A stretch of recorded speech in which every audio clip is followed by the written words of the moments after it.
warm welcome to each of you as we gather for this historic celebration to commemorate 2 centuries of shared history. And it has been an exciting morning. I'd like to recognize the Senate and House leadership who both this morning and all the members that both passed resolutions in both houses. The House actually held a session here in the historic Capitol's chambers. So again, it's been so exciting to see the Bicentennial be embraced. And just a little bit, real quick here, just a little history moment. This region has always been a capital region, starting with the Appalachian tribe of Native Americans that were here, then went through the mission period with the Spanish, and then certainly up to 1824, which is 200 years ago, that when Tallahassee and Leon County was established as Florida's capital city and county. It's again very, very exciting. And the Bicentennial is really more than an anniversary.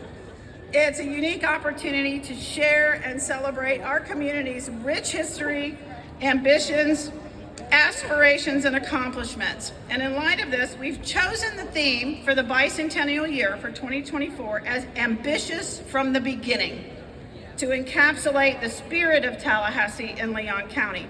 The Bicentennial is truly a testament to our community's long-standing ambition to educate, innovate, create, commemorate, and illuminate the next powerful chapter that we are poised to write for this community. We stand on the edge of a new century.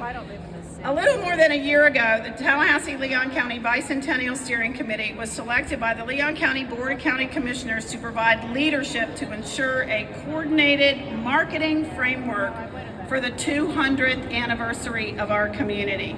15 community leaders, 6 task forces, more than 150 community organizations and citizens have spent the last year to build the awareness, the outreach, engagement of subject matter experts, planning for events year-long, bicentennial events throughout the entire year, and the collaboration, all leading up to where we are today. I do want to quickly also make sure we recognize some of the Tourist Development Council members that are here in attendance. We have Joshua Brock and Emily Johnson Truitt, and then you are going to hear from all of our esteemed panel here in just a minute.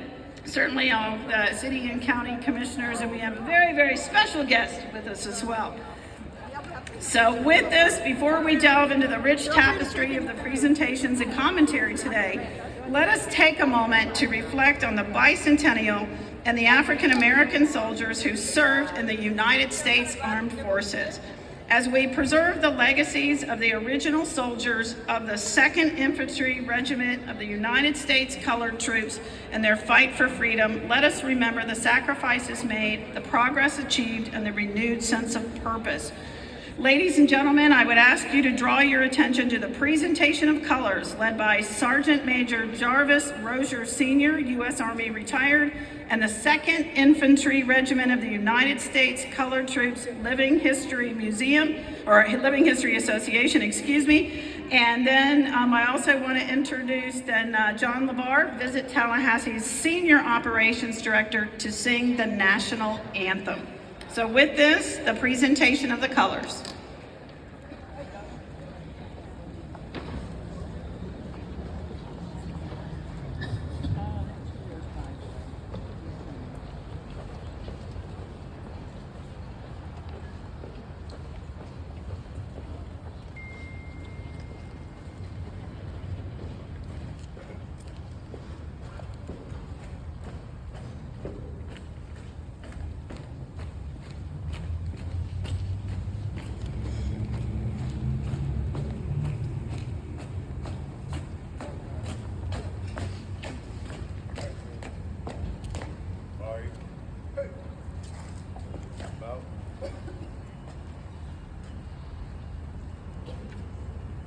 Present. Oh! Oh, say, can you see by the dawn's early light what so proudly we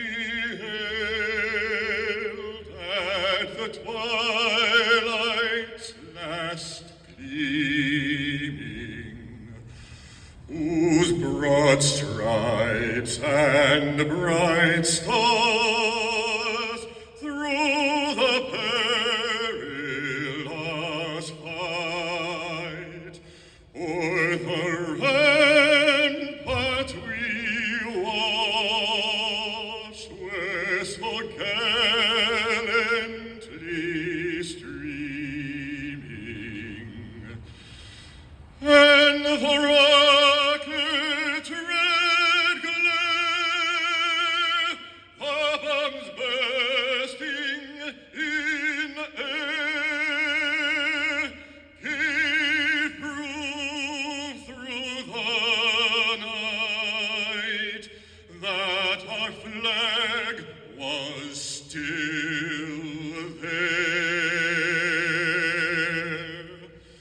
Oh, say does that star-spangled banner yet wave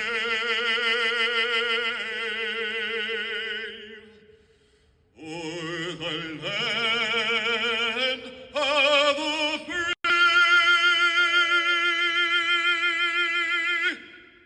and the home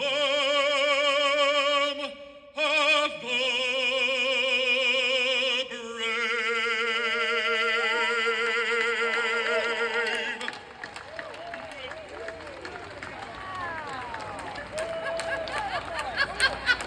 That's like a job report. Thank you. I think that's what they said. Is he?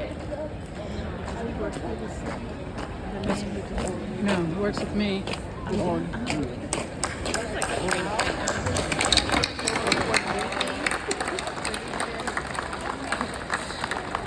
It is now my distinct honor to introduce a state leader whose dedication to public service and tireless commitment to preserving Florida's rich historical and cultural heritage has left an indelible mark on the state. Florida's Secretary of State, Cord Bird, was appointed by Governor Ron DeSantis as Florida's 37th Secretary of State. Secretary Bird is a fifth-generation Floridian and has spent his life fighting to ensure the Constitution's promise of individual liberty, economic freedom, and liberty and limited government. It is an honor to welcome to the podium Florida Secretary of State Cord Bird, and he will be providing the keynote address and presenting a bicentennial proclamation. Please welcome Secretary of State Cord Bird.